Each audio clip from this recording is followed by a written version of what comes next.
Hemos estado hablando acerca, hermano amado, del analfabetismo. No sé cuántos ya tuvieron la oportunidad de escuchar las prédicas del apóstol Sergio acerca de la iglesia analfabeta o del analfabetismo del siglo XXI, creo que se llama.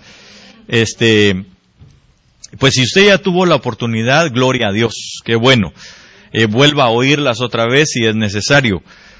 Pero sin embargo, cuando yo escuché esas prédicas, me di cuenta que entonces la necesidad está no en saber acerca del analfabetismo solamente, ¿verdad? Porque eso es algo así como que usted fuera al doctor y el doctor viniera y le dice, fíjese que usted tiene una tremenda úlcera en su estómago. Y pues si usted ya lo sabía, cada vez que comía chile era algo terrible, ¿verdad? Le provocaba agruras y un montón de cosas, ¿verdad? Entonces, usted viene y el doctor le dice, usted tiene una úlcera. Así que hágame el favor, pase allá afuera y ahí paga. ¿De qué le sirve eso? De nada, ¿verdad? Usted lo que quiere es una solución a su problema. Usted lo que necesita es algo que le ayude para restaurar su flora intestinal y calmar esa situación.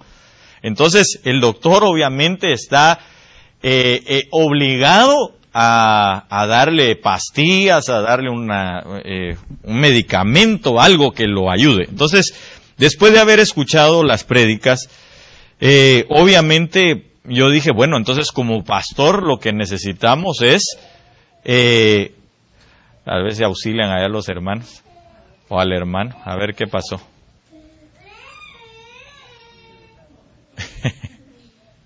Bueno, amén, ya está con su mamá, ya está bien. Le decía que entonces como pastor me entró, el Espíritu puso en mi corazón que no solamente necesitamos saber que hay un analfabetismo dentro de la iglesia, no de letras, sino un analfabetismo, hermano, de comprensión de las cosas, ¿verdad? Y entonces, de las cosas espirituales estoy hablando, por supuesto. Entonces, lo que vino a mi mente fue que la necesidad es de alfabetizar a la iglesia, de enseñarle cómo poder distinguir, cómo poder discernir, cómo poder comprender. Se llama ese tipo de analfabetismo, ¿cómo se llama? Funcional, analfabetismo funcional, en donde usted sabe leer, sabe escribir, sabe números, etcétera, pero le cuesta relacionar lo que sabe con lo que entiende. Entonces, por ejemplo, y eso me lleva a mí a ver el pasaje de cuando Felipe se acerca al etíope eunuco y le dice, ¿entiendes lo que lees? Entonces aquel sabía leer. Aquel estaba viendo, en su conocimiento él podía captar algo, pero no era necesariamente lo que estaba ahí. De hecho, cuando el etíope le habla a Felipe, le dice, pues, no le dice que no entiende completamente, aunque le dice, pues, porque no hay quien me explique, por eso no lo entiendo bien. Porque él le dice, no sé si habla de él mismo, no sé si está hablando de otro, con respecto a lo que está diciendo en el pasaje de Isaías, que era lo que iba leyendo. Entonces viene, se sube Felipe y le empieza a hablar acerca, obviamente, y le empieza a explicar, y esto no está hablando de él mismo, del profeta, sino que es del Señor Jesucristo. El Señor Jesucristo vino para pagar, porque él empezó a leer aquella parte donde dice que como cordero fue llevado al matadero y no abrió su boca, y que por su llaga hemos sido sanos. Eso era lo que estaba leyendo aquel hombre. Pero no entendía, no comprendía qué era lo que estaba pasando en ese momento. Si era el profeta el que estaba hablando de sí mismo o si era de alguien más. Y entonces Felipe viene y le explica a aquel hombre, y al final entonces esa explicación, ya cuando él comprende en medio de su analfabetismo funcional, le pregunta, bueno, ¿y entonces qué debo de hacer? Pues lo que debes de hacer es creer. Yo creo, le dijo. Ok, ¿y ahora qué más falta? No, pues ahora lo que falta es que te metamos al agua. Y entonces le dice, ¿qué impide que me bautice? Pues nada, solamente que no hay agua, andamos en el desierto. Pero el Señor hizo una obra poderosa, ahí había agua, y lo bajaron a las aguas, y entonces ya se fue contento. Amén. Entonces, pero hubo quien le explicara, hubo quien lo sacara de su analfabetismo, de su ignorancia en ese aspecto. Entonces yo creo que la iglesia en este tiempo debe de salir de la ignorancia que tiene de muchas cosas, de muchos aspectos espirituales que no se han comprendido todavía. Mire, hermano, es tan terrible que por ejemplo, y ya hablando bien en serio, ¿verdad?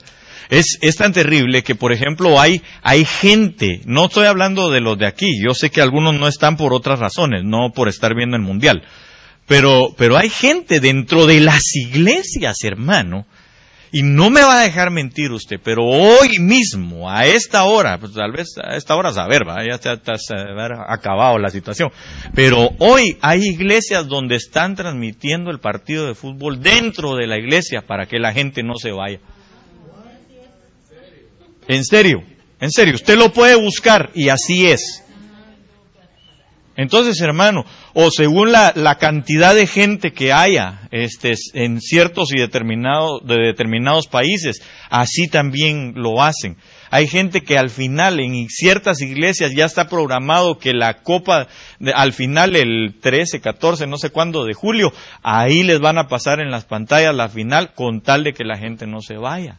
Entonces hay una exageración de analfabetismo, hermano, dentro de la gente. ¿Cómo va a ser eso que yo lo quiera retener a usted con algo material?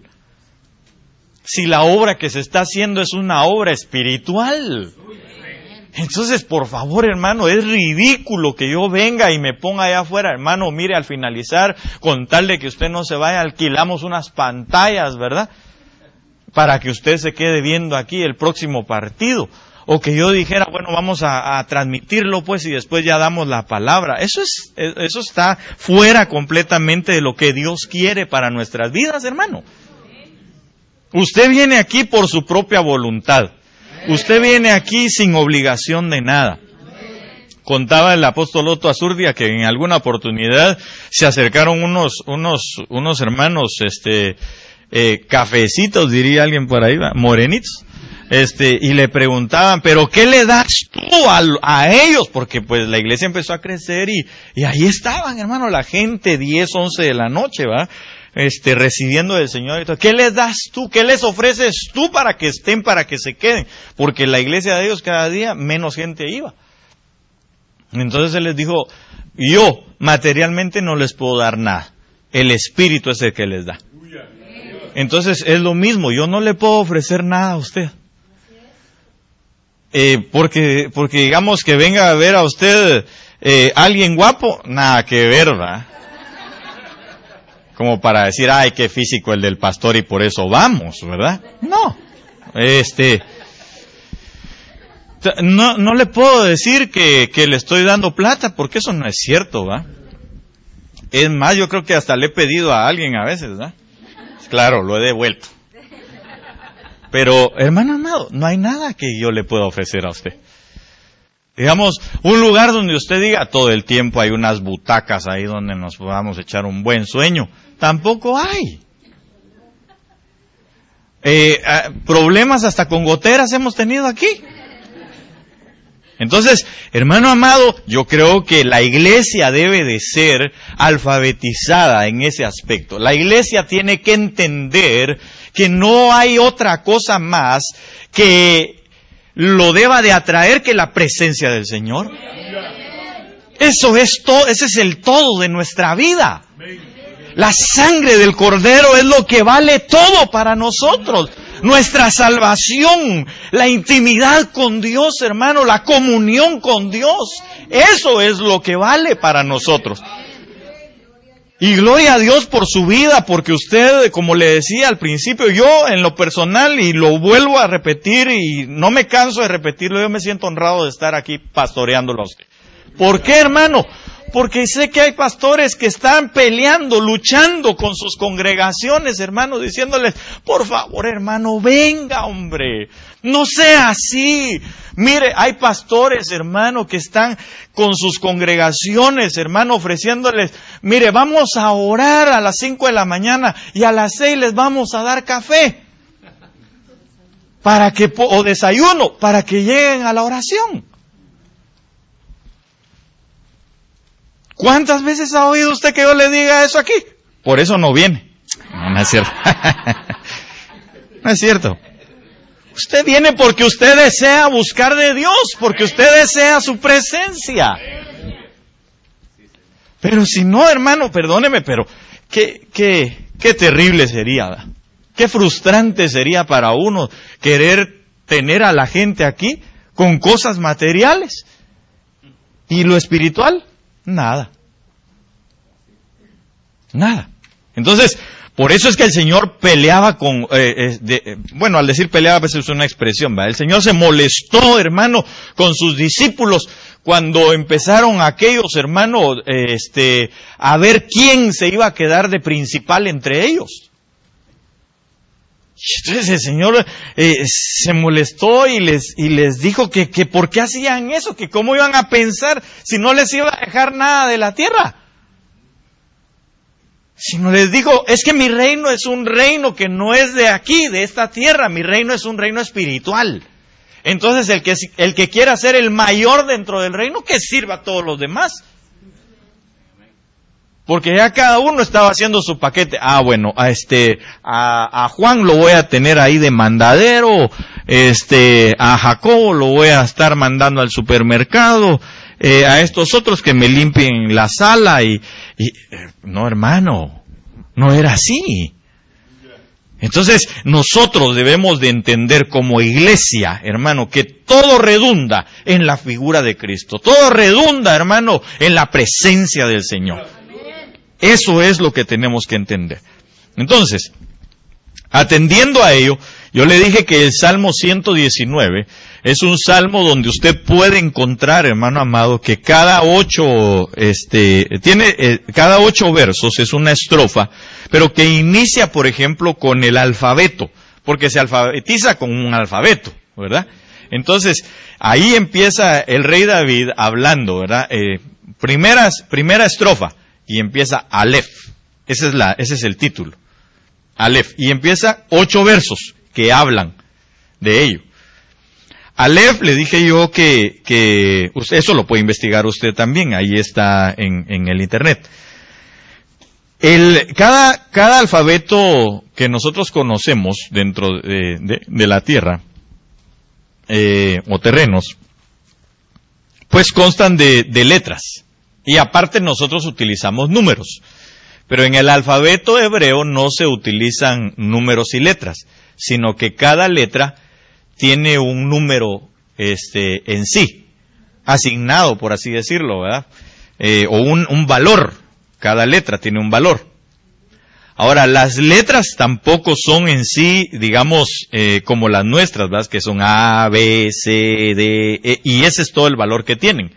Sino que las letras del alfabeto, o del alefato, así se llama, el alefato hebreo, hermano, son símbolos que tienen una significancia extraordinaria, pero no nos vamos a meter en eso. Ya en alguna oportunidad hablé de eso, pero tal vez más adelante vamos a verlo más detenidamente, cada una de ellas, amén, para comprender aún más esto que le estoy diciendo. Pero empecemos con el A. La A, ya le expliqué yo, que su valor numérico es 1.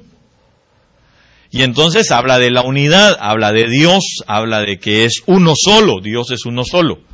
Y entonces expliqué de alguna manera los primeros 2 versos del Salmo 119. Pero hoy entonces voy a hablar acerca de alfabetizando a la iglesia como una segunda parte.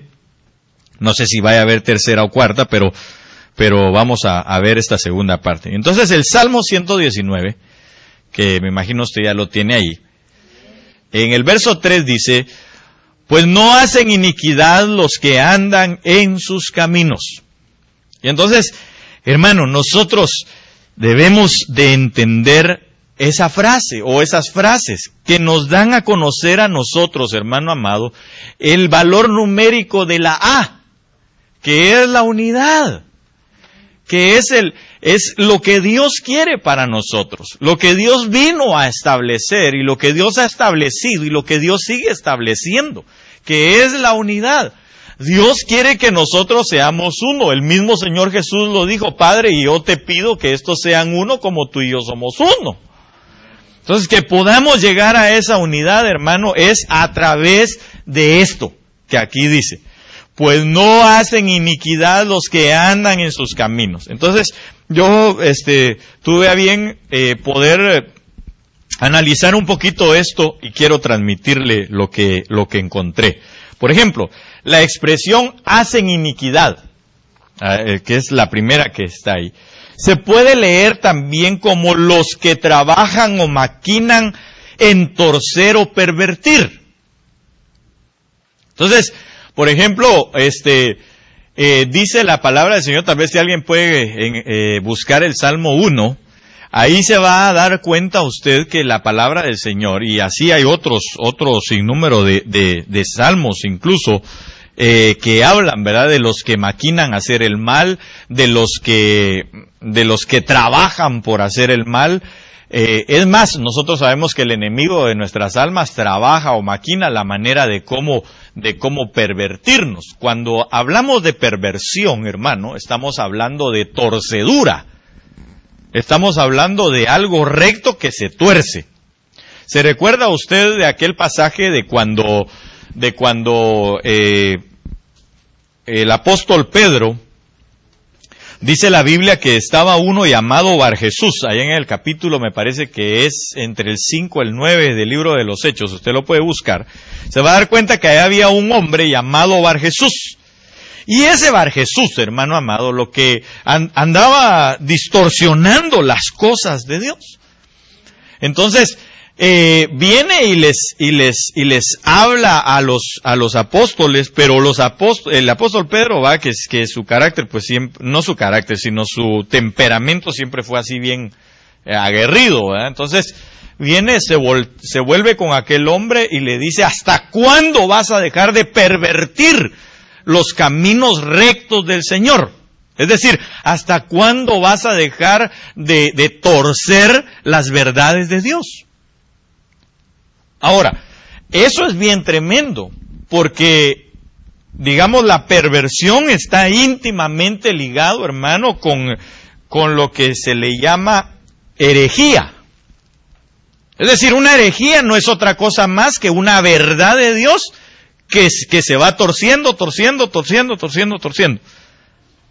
Pero no es, óigame bien, no es que la verdad de Dios se tuerza por sí sola, sino es que hubo alguien que empezó a torcerla, malinterpretando las Escrituras.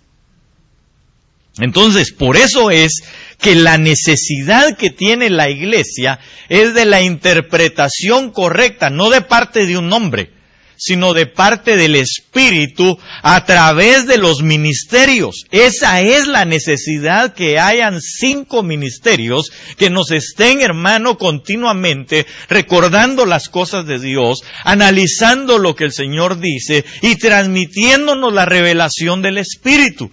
Claro, yo entiendo que son hombres los que lo recibimos, hermano, pero le pedimos al Señor que no torzamos las Escrituras. Entonces, digamos, una de las cosas que se ha torcido en este tiempo, hermano, es precisamente eso, los 5 ministerios. Hay gente que dice ya no hay apóstoles, hay gente que dice que para qué los 5 ministerios, hay gente que dice que solamente los pastores, pero lo más tremendo es que hay gente que ahora incluyó aparte de apóstoles, apóstolas también, cosa que no está en la palabra. Entonces eso es como llama el apóstol Germán, la ley del péndulo, ¿verdad? Que hay gente extremista, se va a los extremos, unos que no hay ni uno y otros que se pasan de más ministerios, en este caso, pues de lo que estoy hablando. Entonces nosotros debemos de entender que el Espíritu guarda un equilibrio. Y el Espíritu pone el equilibrio. 5 son los ministerios. En 4 de ellos funcionan hombres y mujeres. Y el único que solamente varones son los que funcionan es en lo apostólico. Entonces alguien podría decir, ¿cómo así si estamos en el tiempo de la liberación femenina? A mí no me interesa si estamos en el tiempo de la liberación femenina. Así está establecido en la palabra del Señor y punto. ¿Qué puedo hacer contra eso? Ahora, si las mujeres quieren sobreponerse o sobrepasarse o, ¿cómo se dice eso? O rebelarse en contra de lo establecido, eso ya es otra cosa. Pero eso es una perversión. Es decir, eso es una torcedura. ¿Por qué? Porque simple y sencillamente cuando se empieza a dar ese ministerio apostólico dentro de las mujeres, regularmente se va a terminar pervirtiéndose y prostituyéndose. Lo voy a llevar a un pasaje que está en Apocalipsis. Me parece que es capítulo 3, o tal vez si alguien me ayuda ahí rapidito, donde dice, tengo algo contra ti, es que toleras a esa mujer llamada Jezabel, la cual enseña y pervierte. A ver, hermana, léalo, por favor. Ahí va a llegar el micrófono, el mic, para que usted pueda leerlo, por favor. Sí, dice, pero tengo unas pocas cosas contra ti, que toleras que esa mujer Jezabel, que se dice profetiza, enseñe y seduzca a mis siervos a fornicar y a comer cosas sacrificadas a los ídolos. A ver, vuelva a leerlo una vez más porque no tenía mucho volumen el micrófono. Pero tengo unas pocas cosas contra ti, que toleras que esa mujer Jezabel, que se dice profetiza, enseñe y seduzca a mis siervos a fornicar y a comer cosas sacrificadas a los ídolos. Tremendo, una perversión terrible. Cuando usted busca ahí dice, bueno, pero está hablando de una profetisa, entonces quiere decir que también las profetizas, en parte. Pero cuando dice ahí que enseña, esa palabra enseña es didasco. Y esa palabra didasco solo se emplea cuando se habla de las enseñanzas apostólicas. Cuando dice que, y comían, allá en el libro de los Hechos, y comían, partían del pan, y estaban en las enseñanzas de los apóstoles. Habla de didasco. Solamente en las enseñanzas apostólicas se habla de esa palabra didasco. Y ahí está hablando de esa palabra didasco. Es decir, aquella mujer lo que agarró, lo que usurpó, fue el apostolado. Entonces, ¿pero qué dice que enseñó? Dice que enseñó a fornicar y a comer cosas sacrificadas a los ídolos. ¿A quiénes? A los siervos del Señor. Entonces, eso es una perversión. Ahora, ¿por qué hay una perversión? Por esto que está diciendo aquí. Pues no hacen iniquidad los que andan en sus caminos. Entonces hay gente que ya no está andando en los caminos del Señor. Y ahorita entonces le voy a decir, le dije que la expresión hacen iniquidad se puede leer como los que trabajan o maquinan en torcer o pervertir. En tanto, la expresión andan en sus caminos, oiga lo que sugiere. Se puede leer los que crecen, los que aumentan, los que acuden, los que avanzan, los que entran, los que marchan, los que frecuentan su camino, su curso de vida, su modo de acción, su conducta, su viaje, su misión. Ahora se lo voy a, como se quedó así como todo eso, no entendí nada, ahorita se lo explico despacio. La expresión andan en sus caminos, por ejemplo, se puede decir, al decir andan, se refiere a crecer, se refiere a aumentar, se refiere a acuden o acudir, se refiere a avanzar, se refiere a entrar, se refiere a marchar y se refiere a frecuentar, entre otras cosas. Pero se lo voy a explicar entonces despacio, cada una de ellas. Por ejemplo, cuando dice los que andan, significa los que crecen. Los que crecen en los caminos del Señor. Es decir, los que quieren aumentar su saber, porque también significa aumentar. Crecer, hermano, es pasar de un estado de, por ejemplo, de niño a joven. Ahí creció. De joven a adulto, ahí creció. Y de adulto, obviamente, a anciano, ahí creció. Y le voy a decir algo. Alguien podría decir, ay, ni modo, ya después se murió. Sí, pero ahí también creció.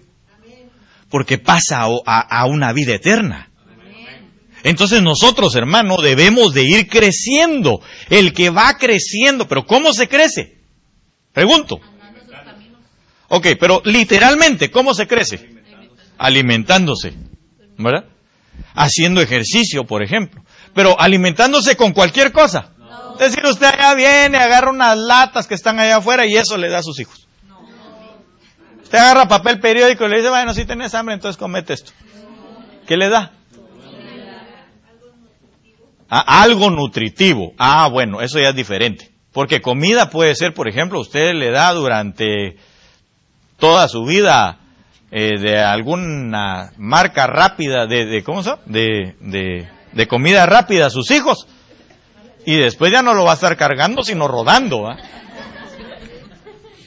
El asunto es una comida nutritiva.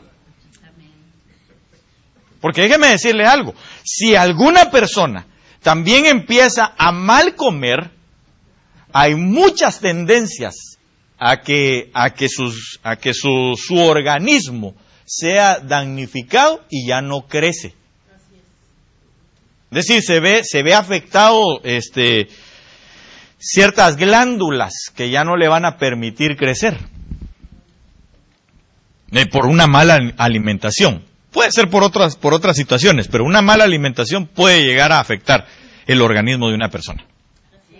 Entonces, hermano, si algo nosotros necesitamos es una buena comida. Cuando habla de buena comida, se refiere a una doctrina sana, a una leche espiritual no adulterada. Mire, por ejemplo, en nuestros países, hermano, no sé si aquí va, a lo mejor sí, pero en nuestros países, hermano, para hacer abundar la leche, agüita va. Otros lo que hacen es que le echan, creo, harina, ¿verdad? Para espesarla. Entonces, por ejemplo, un cachito así de leche, le echa harina y se espesa y después agüita, ¿verdad? Y entonces ya se ve que la leche así espumosa, ¿verdad? Pero es de la pura espuma de la harina. Entonces, hermano, nosotros necesitamos tener una leche espiritual no adulterada. Entonces, ¿dónde encontramos la leche espiritual no adulterada? En la palabra. Amén. Yo estoy de acuerdo con usted. Pero le voy a decir una cosa. Una leche espiritual no adulterada regularmente dice verdad. Y cuando llega la verdad, no nos gusta. La leche espiritual es no adulterada. Mire, hermano. Si cuando uno, por lo menos a mí, yo soy poco para la leche. No mucho me gusta. Pero digamos, cuando uno le da la leche, ¿verdad? A sus hijos en el principio, ay, está feo, yo no quiero. Entonces, ¿pero cuál es la expresión del papá o de la mamá? Aunque no te guste, te va a servir. Eso te va a nutrir. Entonces, hermano amado, perdóneme, pero nosotros necesitamos, es una verdad lo que le está diciendo, aunque no le guste. Pero después está grandototote y fuertototote, ¿verdad? Bien nutrido. No tiene ningún problema con sus huesos, etcétera. Entonces nosotros necesitamos una leche espiritual no adulterada. ¿Dónde la encontramos, pastor? ¿O cómo nos damos cuenta? Bueno, hay otras claves para darse cuenta, pero una de las claves para darse cuenta que es una leche espiritual no adulterada es que de repente a mí me causa así como cierta incomodidad. Y que dentro de mí yo digo, pero tiene razón. Y que entonces me lleva a un cambio. Y entonces me lleva a otro nivel. A obedecer más al Señor, a buscar más al Señor, a querer ser más obediente, a querer ser más agradable a Dios. Esa es la leche espiritual no adulterada. Pero ¿se imagina usted la leche espiritual adulterada? Hermanos amados, hoy vamos a tener culto, pero antes del culto nos vamos a echar el partido. Entonces, perdóneme, pero es una leche espiritual que sí está adulterada. Cuando le están diciendo a uno, no se preocupe, mire, cualquier pecado se da a nivel cuerpo. Así que usted, su alma sigue tranquila porque está salva. Yo conocí a una persona que eso predicaba. Yo decía en aquel entonces, ¿y será que tiene gente que llega? Era el que más le llegaba gente, hermano. ¿Sabe por qué?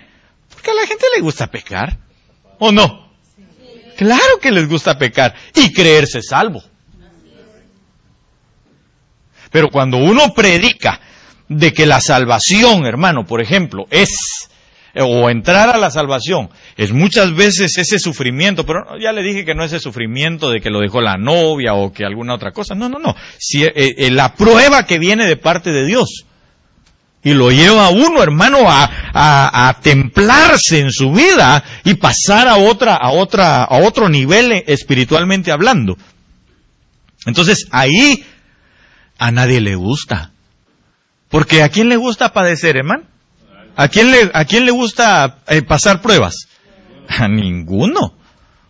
¿O usted es bien contento cuando le pasan las pruebas? No. Ahí estamos nosotros, Padre, ¿a qué hora se termina? ¿Verdad? Si va perdiendo México 2-0, ¿a qué hora se termina? Dirá alguien. No, pues reprendemos, dice la hermana. Con que no sea a mí.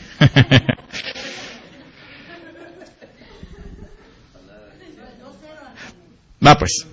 Entonces sigamos aquí. Mire, pues ya les toqué la llaga. Ay, Dios mío. Se ve que todavía están algo carnales. Sigamos acá mejor. Entonces, los que crecen, los que aumentan. Mire, dice los que acuden y los que avanzan. Mire, hermano, usted para crecer, para darle ese alimento, ¿a dónde acude? ¿A dónde va? ¿Ah? Pues, ¿a dónde está el alimento, no? Entonces, por ejemplo, usted, si va a comer, va a hacer su súper, ¿verdad? Bueno, si usted quiere comer, pues, saludable, o se va a buscar uno de esos lugares donde venden ensaladas y cositas así, ¿verdad? Que son más nutritivas. Entonces, pero usted va y acude al lugar.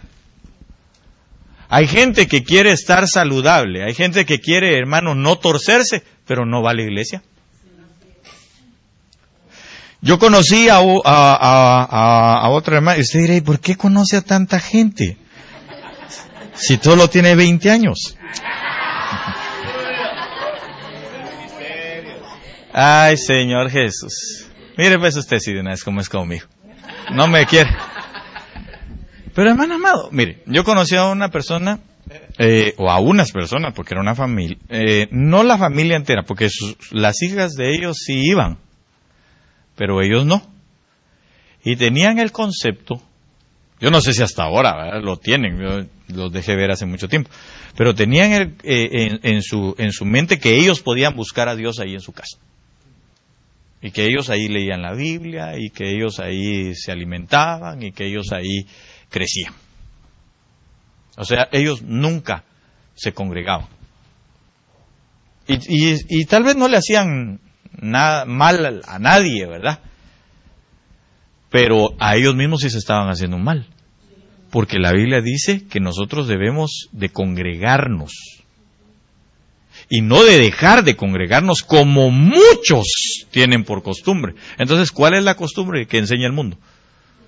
A no congregarse. Entonces, congregarse es acudir, es ir a donde está lo que yo necesito como nutriente. Ahora, otro de los fenómenos que se da en la actualidad es que hay muchos que ahora acuden, pero solo llegan a comer comida chatarra.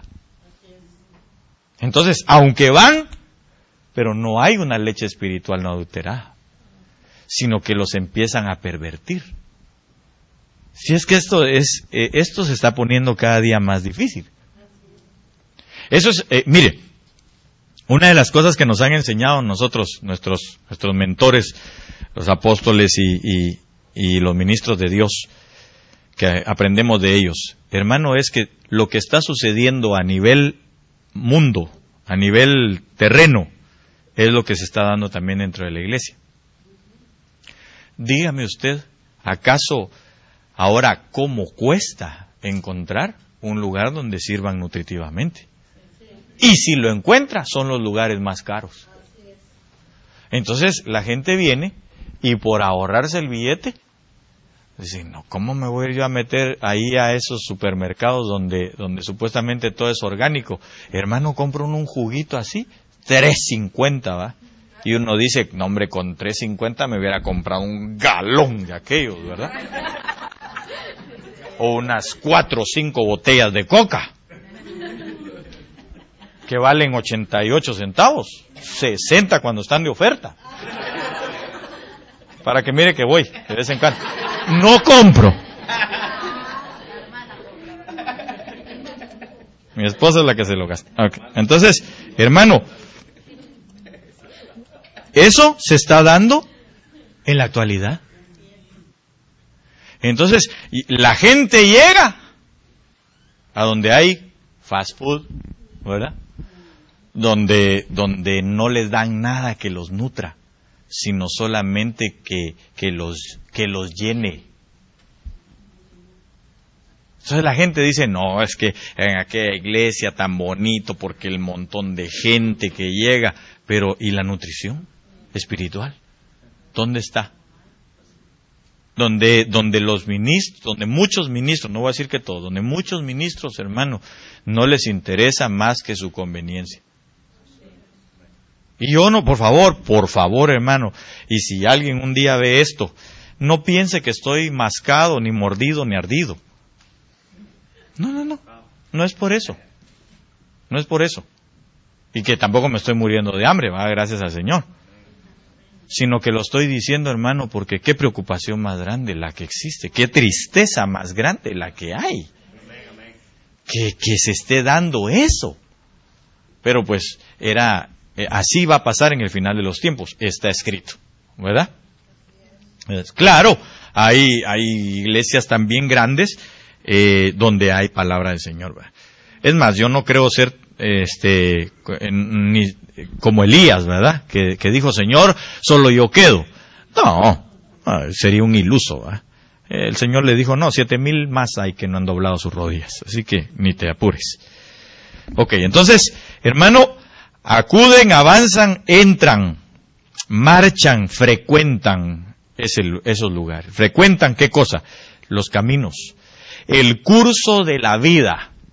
Es decir, los caminos viene de una palabra que es derek. Esa palabra derek significa el curso de la vida. Pero, ¿a qué se refiere cuando habla de sus caminos? Al curso de la vida del Señor Jesucristo. Al curso de la vida de lo espiritual. Al curso de la vida de lo que está establecido en la palabra. Entonces yo pregunto, ¿cuánto frecuentamos nosotros la palabra? Su silencio me hace mal pensar. ¿Cuánto frecuentamos nosotros la palabra? ¿Cuánto frecuentamos nosotros la oración? ¿Cuánto frecuentamos la búsqueda de Dios? ¿Cuánto frecuentamos el deseo de agradar al Señor? Esa es la cosa. ¿En cuánto hemos crecido en ello? Hermano, porque, perdóneme ya hablando con usted, ¿verdad? Que está aquí en este lugar. De hecho, está hablando con usted, pero ya dirigiéndome a usted. Hermano, ¿cuánto hemos crecido durante todo este tiempo que hemos estado en los caminos del Señor? Porque hay gente que sigue siendo la misma, que sigue teniendo las mismas actitudes, que sigue teniendo los mismos pensamientos, que sigue haciendo las mismas cosas que desagradan al Señor. Claro, aquí eso ya no pasa porque todos hemos crecido, gracias a Dios. Pero el asunto es cuánto yo he crecido, porque yo crezco conforme también frecuento. Yo crezco cuando avanzo, yo crezco cuando me meto, yo crezco, hermano, cuando marcho en pos de aquello que me va a bendecir. Fíjese que esa palabra, sus caminos, también se refiere al modo de acción. ¿Cómo acciono yo, hermano? ¿Cuál es su manera de accionar? Vuelvo a repetirle aquel verso que está en Santiago donde dice que aquel que es solamente un oidor y no un hacedor de la palabra es como el que consideró en un espejo su rostro natural y después se da la vuelta y se olvida cómo es. Entonces hay gente, hermano, que llega a la iglesia, está poniendo atención y uno dice, wow, qué tremendo los hermanos, ¿verdad? Y salen hablando aquí y el pastor dijo a la 1:15 dijo que el pasaje de Santiago. Y le dicen a uno, toda la prédica se la pueden repetir. Pero el asunto es, ¿y cuando sale? ¿Qué hace? Se le olvidó. Entonces solamente fue un oidor olvidadizo y no un hacedor de la palabra. Entonces, hermano, nosotros, mire, esa frase, esa expresión, pues no hacen iniquidad los que andan en sus caminos. Es profundísima lo que está diciendo aquí el rey David. Entonces dice, los que frecuentan el modo de acción de Dios. La manera en que el Señor acciona, la manera en que el Señor hace, la manera en que nuestro Señor Jesucristo nos enseñó a hacer. A conducirnos, hermano. Mire, es extraordinario ese pasaje cuando dice que como cordero mudo fue llevado al matadero y no abrió su boca. Cuando usted tiene una situación difícil frente a usted, hermano, ¿cómo hace? ¿Será que es usted un cordero mudo que no abre su boca, sino que clama a Dios y le pide auxilio al Señor? ¿O será que es como aquellos que tienen una colita así amarrada atrás, que hacen un poquito de bulla cuando van a ser muertos? Hermano, ¿cómo resolvemos nosotros eso? ¿Cómo actuamos ante las situaciones, hermano, diarias? ¿Cómo actuamos nosotros frente a las dificultades que tenemos, por ejemplo, con el cónyuge? ¿Cómo actuamos? ¿Hemos crecido en eso? ¿Hemos frecuentado nosotros, hermano, el estilo de vida del Señor Jesucristo? Eso es lo que necesitamos para nuestras vidas.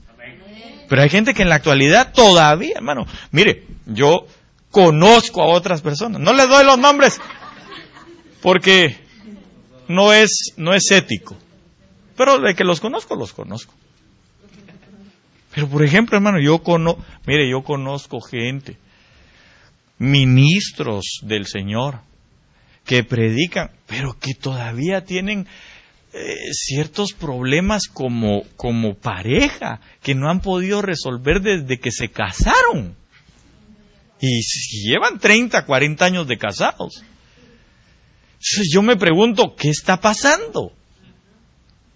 No los juzgo, pero sí digo yo, algo anda mal. Hay algo que entra por aquí, pero se sale por acá.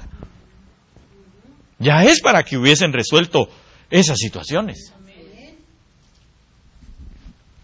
Entonces nosotros necesitamos, hermano, acudir frecuentemente, venir frecuentemente al modo de acción, al curso de vida, a la conducta, porque eso es lo otro que significan los caminos, la conducta de nuestro Señor Jesucristo. Entonces quiere decir que cuando nosotros nos acercamos, hermano, mire, yo le he dicho algo, pero hoy se lo vuelvo a repetir. Usted y yo cuando venimos a este lugar debemos de entender que tenemos un propósito de parte de Dios para nuestras vidas. Y que debemos de venir con la expectación o la expectativa de que el Señor me va a hablar y de que yo voy a poder avanzar más. No vengo con la expectativa de a ver cómo el hermano que tengo junto se acciona para no seguir igual. Porque entonces, ¿qué estoy haciendo conmigo mismo? Ay, lástima que no vino mi esposo, lástima que no vino mi esposa, lástima que no vino mi suegra, lástima que no vino fulano, porque esto le hubiera quedado como anillo al dedo, le hubiera quedado esta prédica. Bueno, y entonces, ¿y usted? ¿Y yo? A nosotros entonces no nos queda el anillo. Entonces debemos, hermano, por favor, en el nombre de Jesús, acudir al modo de acción del Señor. Pongámoslo por obra. Amén. Ahora, poner por obra, porque mire, una de las acotaciones, y no lo puse ahí, cuando habla de caminos, habla también de, ahorita se me olvidó la palabra, de costumbre. Yo no sé, le puedo hacer una pregunta tal vez indiscreta. ¿Cuántos tienen la costumbre de lavarse sus dientes 2 o más veces en el día? Va, pero ¿cómo se hizo una costumbre en usted? ¿Ah? Repitiéndolo, ¿verdad? Y con el aqueo de que el papá y la mamá, lávese los dientes. Y ahí está. Y después ya se iba a acostar. Y de repente ya estaba así a medio sueño cuando la mamá, ¿te lavaste los dientes? Oh, no, pero ya tengo sueño. Vaya a lavarse los dientes. Y ahí iba así medio dormido, se lavaba los dientes y otra vez. Pero hoy, gracias a eso, no tiene caries. Hoy todavía tiene sus dientes. Bueno, si contestó, si lo dejaron sin dientes, eso es seguro. Pero bueno, esa es otra cosa. La cosa es que se le hizo, hermano, un hábito, se le hizo una costumbre. ¿Con base en qué? En la repetición. Todos los días. Ya después ya no le decían nada a uno. Hasta feo sentirse a dormir. No me siento bien. Es que no me lavé los dientes. Y se paraba a lavarse los dientes y a roncar. Pero fue una costumbre, se le hizo una costumbre, lo frecuentó, continuamente estaba ahí con su cepillo de dientes y su pasta. Entonces, hermano, nosotros debemos de frecuentar el modo de acción, el curso de vida de nuestro Cristo. Porque a veces, hermano, nosotros venimos y nos vamos, ¿verdad? Hoy llegamos a la iglesia, ya nos vamos. Bueno, ahora sí, a ver, ¿dónde pongo por obra lo que nos enseñaron? Y de repente, se presenta la oportunidad. Hoy. Mañana se vuelve a presentar la oportunidad y ya se olvidó. Y vuelve otra vez a su curso anterior de vida, a sus acciones anteriores que no son agradables al Señor. Por eso dice la Biblia que el hombre de doble ánimo es inconstante en todos sus caminos. Porque cuando dice una cosa, dice otra. ¿Verdad? Entonces nosotros, hermanos, necesitamos, por favor, grabarnos, repetirlo continuamente. Esto es lo que debo de hacer en este momento, cuando viene la situación, porque mire, yo le voy a decir algo. Si nosotros vemos las pruebas, las dificultades, las vicisitudes, hermano, como algo feo para nuestras vidas, nos va a costar mucho salir de eso. Pero si nosotros vemos las pruebas como una oportunidad para crecer en el Señor, entonces vamos a decir, ¡ala, qué rico! Aquí viene una ola y ahorita voy a aprender a no ahogarme. Sí, hermano, perdóneme, pero todas las cosas, por eso dice la Biblia que todas las cosas ayudan a bien a los que amamos al Señor. Entonces yo puedo deduzca un poquito conmigo. Si yo entiendo un poquito ese pasaje, digo, bueno, quiere decir que entonces si yo veo las cosas como contrarias, como que no me están ayudando, entonces yo no tengo mucho amor por el Señor, que se diga. Porque dice, a los que amamos al Señor, esas cosas nos ayudan a bien. Entonces quiere decir, como dijo alguien también por ahí, véale el lado amable. Las pruebas que usted está pasando, las dificultades que usted está pasando, las cosas, hermano, que tal vez usted está ahorita en medio del fuego de la prueba, en un horno 7 veces calentado, como aquellos amigos de Daniel, hermano. Si usted y yo amamos al Señor, vamos a decir gracias Padre porque esta es mi oportunidad para poder poner por obra tus mandatos, tus caminos. Yo he frecuentado tu palabra y esto es lo que me enseña tu palabra, Señor, y ahora es tiempo de clamar. Y yo estoy clamando y yo estoy orando y te estoy dando gracias y te estoy bendiciendo por lo que me está sucediendo. Y no me pongo a protestar y a decirle, Señor, ¿pero por qué? ¿Por qué a mí? ¿Por qué no al hermano ese impío, desventurado? Que lo cataloga mal también, ¿verdad? Porque ya ni su hermano es. Más parece usted su primo. Porque no le cae bien. Entonces, hermano, esa gente, perdóneme, pero necesita frecuentar el modo, el curso, el accionar de nuestro Señor. Cuando sus enemigos vienen a usted a acusarlo, hermano, ¿cómo nos ponemos? Que se espere, que se aguante, ya va a ver. Esto no se queda así. Se va a poner morado, dijo alguien. ¿Qué hizo el Señor Jesús cuando estaba en la cruz del Calvario? Sus enemigos lo estaban injuriando. Y no que es el Hijo de Dios, pues, ¿por qué no se baja de la cruz? Y el otro que estaba aquí a un lado, no sé si a la izquierda o a la derecha, estaba diciendo, si tú eres el Hijo de Dios, si tú eres justo, ¿por qué no te bajas y nos bajas a nosotros también? ¿Pero qué dijo el Señor Jesús? Perdónalos. Perdónalos. Perdónalos. ¿Será que ese es el curso de accionar nuestra? Porque hay quienes dicen, sí hermano, te perdono, pero no me olvido de lo que me hiciste. Entonces, ¿qué clase de perdón es? Hermano, si en alguna oportunidad alguien le fue infiel, infidelidad, no estoy hablando nada más de fornicación o adulterio, ¿verdad? Ya les dije eso, pero infidelidad implica muchas otras cosas. Pero si alguien le fue infiel a usted, ¿verdad? Bueno, una infidelidad podría ser, digamos, que ya no le pagó algo que usted le prestó. Entonces ya no le fue fiel porque no regresó lo que le había pedido prestado.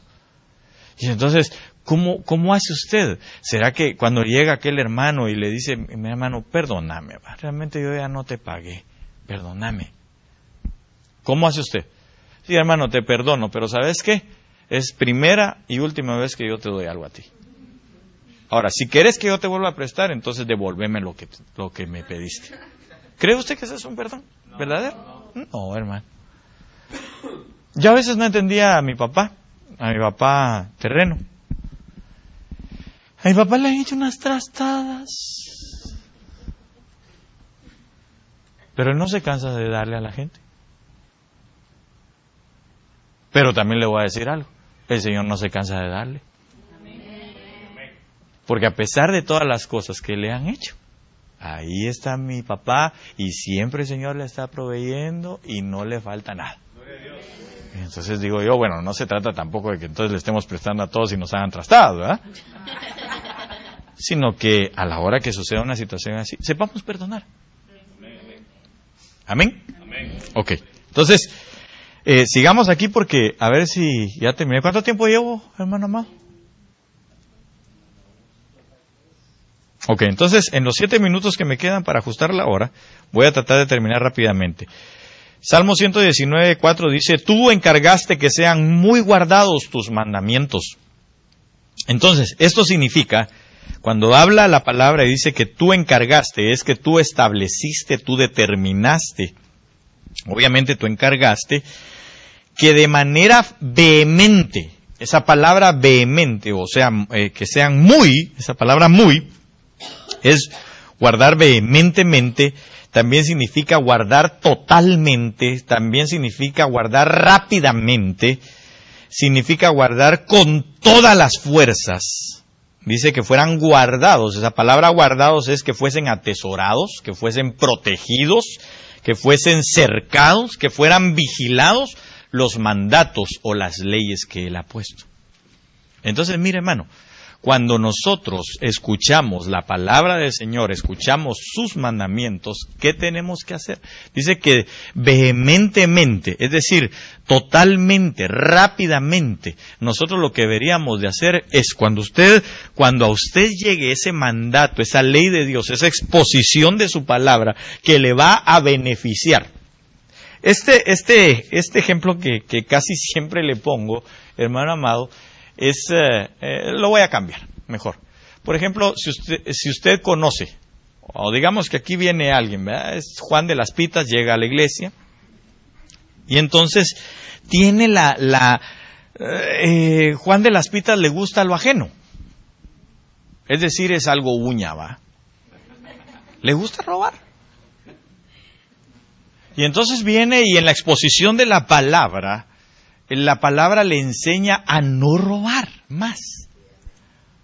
El pastor, el predicador, el ministro habla del pasaje cuando el apóstol Pablo habla y dice, el que robaba no robe más. Y entonces, hermano, como eso es un mandato, ¿verdad? Entonces viene y lo impacta a Juan de las Pitas y dice, ya no debo de robar. Y cuando dice ya no debo de robar, entonces dice que lo que debe de hacer de inmediato, porque dice, tú encargaste que sean muy guardados tus mandamientos. Entonces Juan de las Pitas lo que debe de hacer es rodear ese mandato. Tomarlo y decir, no, esto es mío. Yo ya no voy a robar. ¿Por qué? Porque esto me trae beneficio. Entonces lo está haciendo rápidamente.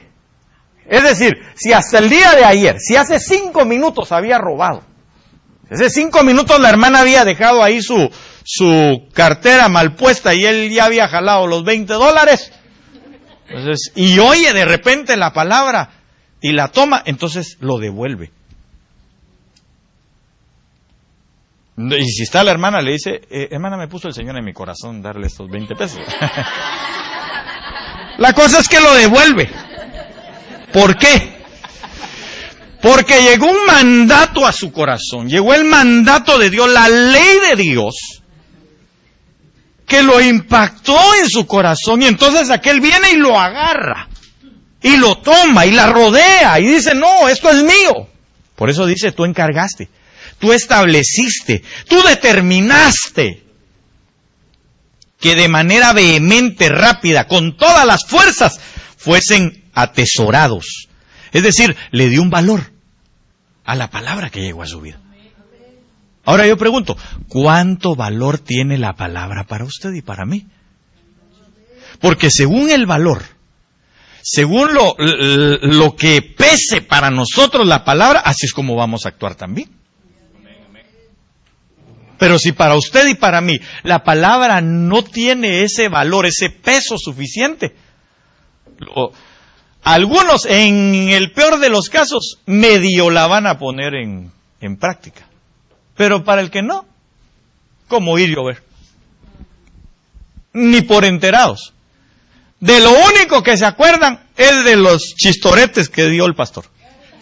Pero de ahí, de la ley del mandamiento, olvidado. Entonces, nosotros, ¿sabe qué debemos de hacer? Cuando a usted le llegue la revelación de Dios, cuando a usted le llegue ese impacto de la palabra, no lo olvide, no lo deje a un lado, no lo eche, por favor, a un costado. No lo deseche. Porque le voy a decir algo, la palabra del Señor, hermano, nunca regresa vacía. Nunca regresa vacía. Va y hace lo que tiene que hacer. Ahora, que la gente sea una piedra para no querer dejar hacer lo que tiene que hacer, eso es diferente. Porque el Señor habló de los fariseos y les dijo a los que los estaban escuchando, les dijo, aplaudo lo que ellos dicen, pero no lo que hacen. Porque ¿qué les estaban hablando? ¿Qué les estaban diciendo? Las leyes, las ordenanzas, los mandamientos. Entonces el Señor dijo, en cuanto a la palabra, calidad. Está bien que se las digan, pero en cuanto a sus acciones, no. Entonces, lo que les estaba diciendo el Señor, denle ustedes el valor de lo que les están hablando, de esa palabra. Bueno, cuanto más él, ¿verdad? Entonces, él hablaba y hacía. Y entonces la gente recibía y también hacía. ¿Por qué? Porque le daba un valor, tenía un peso sobre su vida. Usted y yo necesitamos, hermano, tomar esta palabra y que tenga un peso, guardarla y hacerla vehementemente, rápidamente, con todas las fuerzas. Por eso el primer mandamiento es: amarás al Señor tu Dios, ¿con qué? Con todo tu corazón, con toda tu mente, con todas tus fuerzas, con toda tu alma. Entonces, usted y yo debemos de, aquí debemos de esforzarnos para que la palabra cambie nuestras vidas. Amén. Sigamos rápidamente. En nuestras versiones dice ojalá, pero realmente esa palabra ojalá no existe. En inglés está más bonito. ¿Alguien que tenga la versión en inglés? ¿Cómo dice? En el 119.5. Alguien que hable inglés, ¿verdad? Para que se oiga así bonito. Porque si no, uno no lo va a decir bien. A ver. 119.5. ¿Cómo inicia? Oh, that my ways were steadfast in obeying your decrees. Ok. ¿Alguna otra? ¿Alguna otra? Oh God, dice. And obey your decrees. O sea, oh Dios, dice ahí, ¿verdad? No. ¿O qué dice? Oh, that my ways were steadfast. ¿Qué significa esa primera expresión? That. Oh, that. Oh, that. Ah, pues ustedes que están ahí cerquita. Oh, that. Oh, that. Oh, that. Es como decir, oh, eso. Oh, eso. O esos, ok, o esos. Pero cuando usted va a buscar en la King James, que es la que tiene el Strong, en la King James más, la KJV más, usted va a encontrar esa expresión o esos como también si gustara a Dios. Good God, dice. Así como que si Dios quisiera. Entonces nunca va a encontrar la palabra ojalá, porque la palabra ojalá eso es de parte de Alá es otra cosa, ¿va? Alá es para los musulmanes. Entonces es como decir Dios quiera o quisiera Dios, pero no vamos a meter en eso. Fuesen ordenados mis caminos para guardar tus estatutos. Entonces, ¿qué debe de haber en nuestras vidas para que nosotros podamos poner por obra los estatutos? Orden. Ordenar. Debemos de ordenar nuestra vida, nuestros pensamientos. Debemos de ordenarnos, hermano, en buscar esos pensamientos. Esos estatutos de Dios. Debemos de ordenarnos. Debe de entrar en nosotros ese ordenarnos en nuestra vida. Rápidamente, 119.6.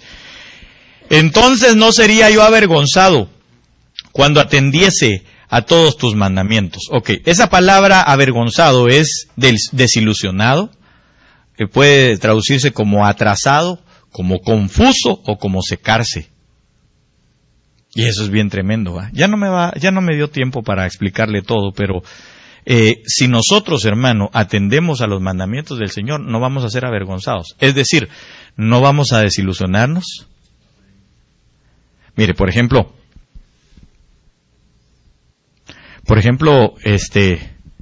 digamos, ¿dónde se dan o dónde utilizamos nosotros las desilusiones? Más frecuentemente, en las relaciones de una pareja, ¿verdad? Por ejemplo, la relación de una pareja de novios. Se desilusionó él o ella. Entonces dice la Biblia que para que nosotros no nos desilusionemos, bueno, en el sentido lo voy a poner con ese ejemplo. Digamos, está una pareja de novios, pero no empiezan a hacer las cosas bien. Entonces, bien en cuanto a la palabra. ¿Cómo nos enseña a nosotros la palabra? La palabra, por ejemplo, nos enseña a nosotros una amistad, después nos enseña un compromiso o un desposorio, como se le llame, ¿verdad? Es esa etapa llamada de noviazgo, y después el casamiento. Esas tres cosas son las que la palabra nos enseña a nosotros. Si nosotros seguimos de acuerdo o conforme a los mandamientos, no vamos a tener desilusiones. Pero si no lo hacemos conforme a los mandamientos, empiezan las desilusiones en nuestra vida. Porque entonces, digamos, hay parejas que se meten a otras cosas, ¿verdad? Entonces viene esa desilusión. Viene esa desilusión porque, por ejemplo, digamos, si tuvieron relaciones sexuales en medio de ese llamado compromiso, que realmente tuvo que haber sido un compromiso nada más de una temporada y después casarse. Pero si fueron más allá, después de eso, como fue una pasión, la pasión no es otra cosa más como, se representa como el encender de un fuego. Entonces, se enciende el fuego, pero después, si no se alimenta con amor, se apaga. Entonces, si es una pasión, solamente se encendió, y después de eso, ¿qué pasó? Ya no la quiero, o ya no lo quiero, no es lo que yo pensé que era, y entonces se dejan. Entonces hay una desilusión, hay una frustración, y hay una confusión. Como ya las caras se pusieron algo serias, mejor continúo, ¿verdad? Entonces, desilusionados. ¿Sabe por qué? Porque posiblemente algunos hayan pasado esa situación antes de casarse. Entonces, después, por ejemplo, existen cosas como que los papás se dan cuenta y dicen, ok, entonces ya hicieron eso, ahora se casan. Y él o ella, pero si yo no la quiero, yo no la amo, que no sé qué. Sí, pero lo debiste haber pensado antes, así que ahora te casas. Entonces se vuelve una doble frustración o una doble desilusión para su vida. Porque ahora resulta que ya no es una cuestión de amor, sino es una cuestión de la tengo que aguantar o lo tengo que aguantar. Y más adelante entonces se puede dar un fracaso peor, porque entonces vienen las ¿cómo se llama? Ya no es fornicación, sino los adulterios. Porque entonces se encuentra al amor de su vida por allá afuera. Y como a este lo está soportando o a ella, entonces viene otra desilusión. Pero ya no me voy a meter más a eso porque ya le cambió el rostro. Entonces, dice, sería yo avergonzado, sería yo atrasado. Hay gente que viene y se siente como rezagada dentro de las cosas del Señor, ¿verdad? ¿Por qué? Porque no frecuentó, porque no busca, porque no atiende a los mandamientos del Señor. Se siente confuso, hay gente que se puede sentir confundida. La confusión viene a causa de Babilonia. Babilonia es lo que significa confusión.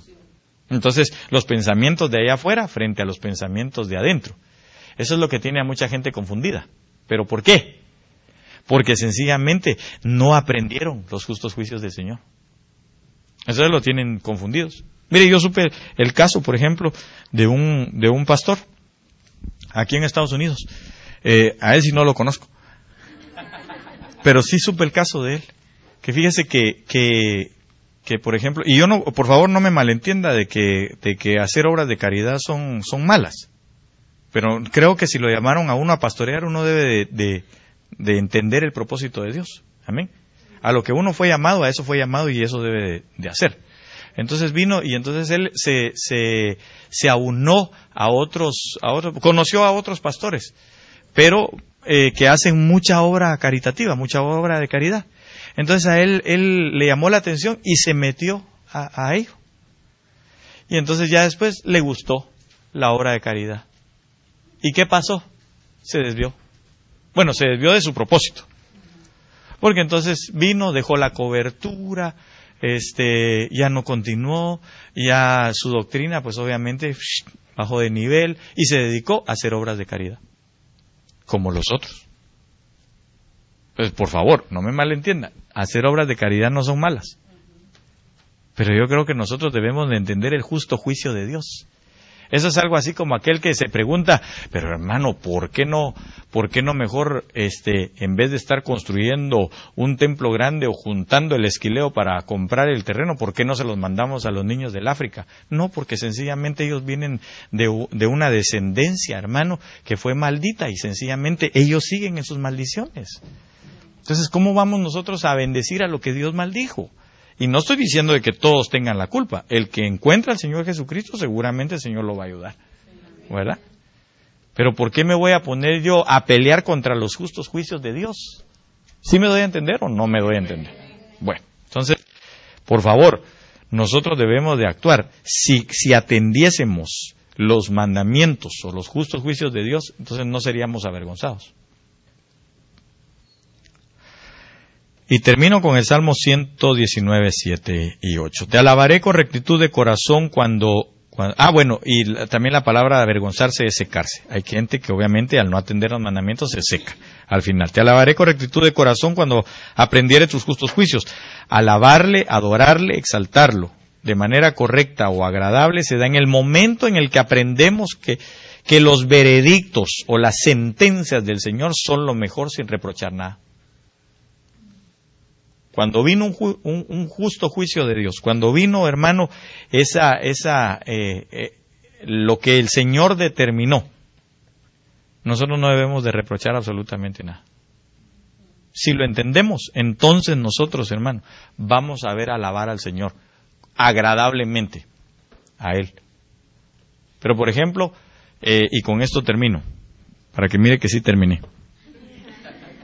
Hermano, hay gente que viene y empieza a reclamar, sí, Señor, pero ¿por qué te llevaste a mi papá? ¿Por qué te llevaste a mi mamá? ¿Por qué te llevaste a mi hijo, Señor?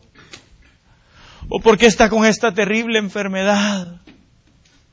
Pero de todas maneras, yo te voy a alabar. Y ahí está alabando, pero está reprochando, está pensando en que por qué le sucedió aquello.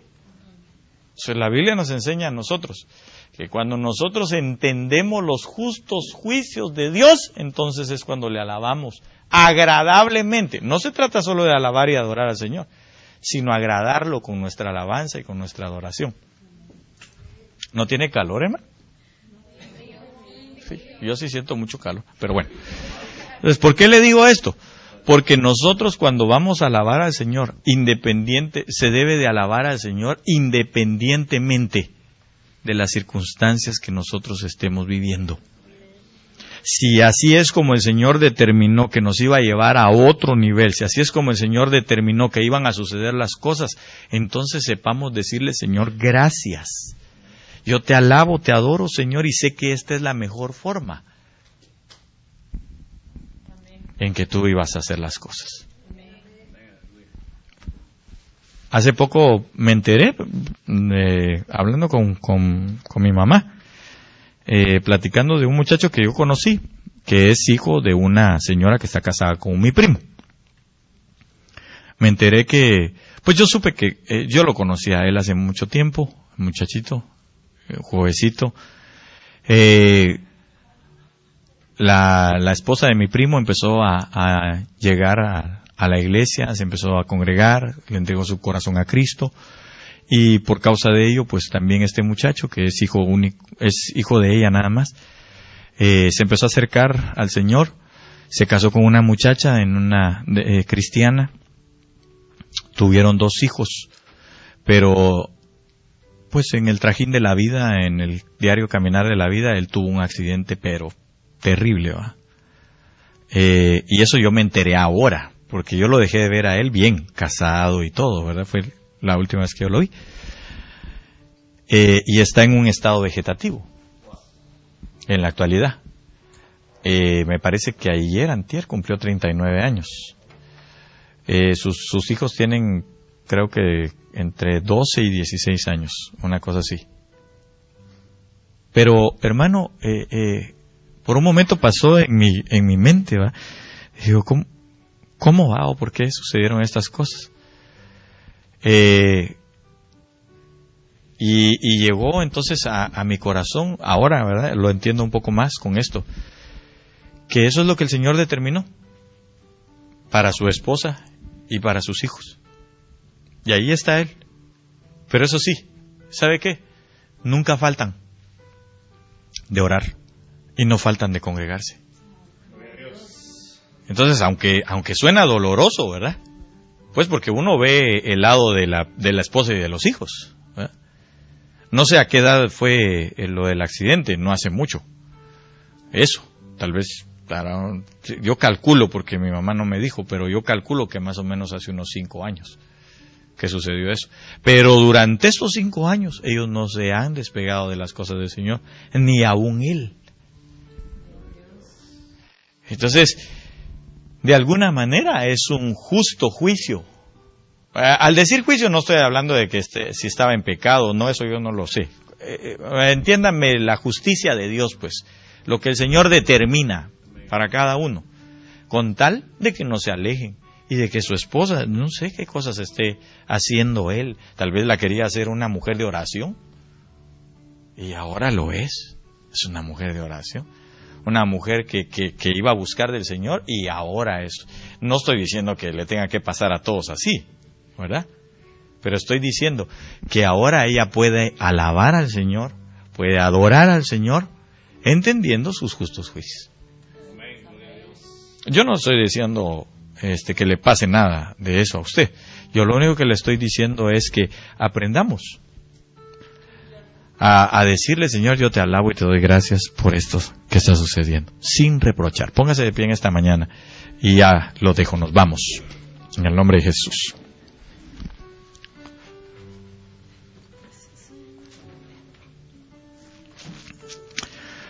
Perdone que me extienda tanto, pero ¿sabe una cosa, hermano? Si por mí fuera, es que hay tanto que enseñar, hombre. Hay tantas cosas que debemos aprender. Yo, si usted me invita al café después, yo me voy con usted y seguimos platicando. Pero el asunto es, mi anhelo es que seamos enseñados. Mi anhelo es que aprendamos, mi anhelo es que avancemos, mi anhelo es que crezcamos.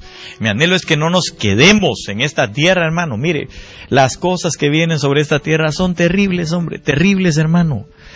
Meta eso en su corazón y en su cabeza, y no por miedo, de que, ay, Señor, entonces yo no me quiero quedar. No. Sino que por amor. Porque obviamente, si vienen cosas terribles a la tierra, pero ¿sabe qué es lo que pasa? Que lo que nos promete el Señor son cosas extraordinarias, y de eso es lo que nosotros debemos de aferrarnos, de su sangre que pagó por nosotros. Pero hoy anhelo con todo mi corazón que esta parte del alfabeto, la letra A, que hace mucha falta todavía, muchas cosas que tenemos que aprender, pero que nos lleve a la unidad, que nos haga entender y hacernos uno con el Espíritu de Dios, uno con Cristo y uno con los hermanos que estamos en este lugar y aún con los que están en otros lugares, pero que nos hagamos uno en esta mañana. Padre precioso, que